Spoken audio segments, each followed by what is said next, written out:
सर्वप्रथम मी राष्ट्रवादी काँग्रेस पक्षाच्या 27व्या वर्धापन दिनानिमित्त या ठिकाणी सर्व माझ्या राष्ट्रवादी काँग्रेस पक्षाच्या लातूर जिल्ह्यातील कार्यकर्त्यांना या ठिकाणी शुभेच्छा देतो।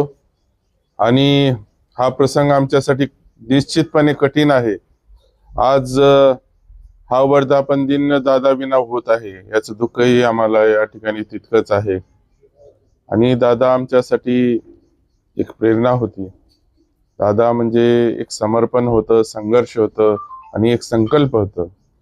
आणि या निमित्तानं लातूर जिल्ह्यामध्ये सर्व शहरामध्ये आणि सर्वच तालुक्यामध्ये जो ध्वजारोहण होत आहे, त्या निमित्तानं सुद्धा आम्ही प्रत्येक तालुक्यामध्ये आणि शहरामध्ये वृक्षारोपण करण्यासंबंधी सुद्धा या ठिकाणी सूचना दिलेल्या आहेत।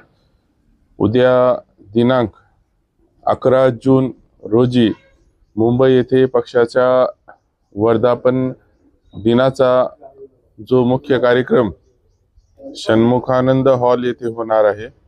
आणि यासाठी आपल्या जिल्ह्यातून सर्वच तालुक्यातून प्रमुख कार्यकर्त्यांनी उपस्थित राहावं असंही आवाहन या निमित्तानं करतो।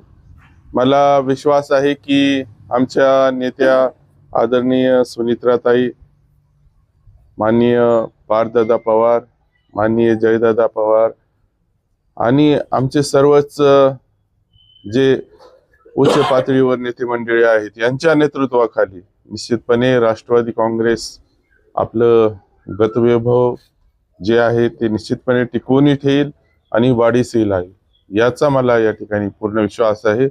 माझ्या जिल्ह्यातील नेते माननीय मंत्री बाबासाहेबजी पाटील साहेब, संजयजी बनसोडे साहेब आणि विक्रमजी काळे साहेब हेही निश्चितपणे आपल्या जिल्ह्यातील कार्यकर्त्यांच्या, पदाधिकाऱ्यांच्या अडीअडचणींना निश्चितपणे ते साथ देत आहेत।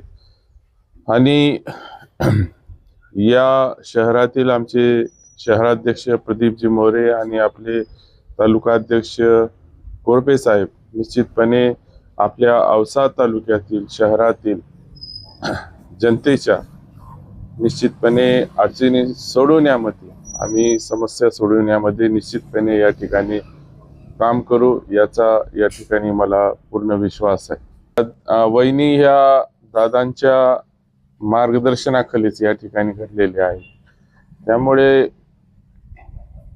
त्यांना जे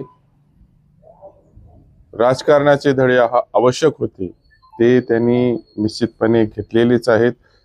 आणि माननीय पारदादा आणि जयदादा हे सुद्धा या ठिकाणी त्याच्या सोबत खंबीरपणे असल्यामुळे मला वाटत नाही की आम्हाला या ठिकाणी राष्ट्रवादी काँग्रेस पक्षाच्या वाटचालीमध्ये कोणतीही या ठिकाणी अडचण येईल।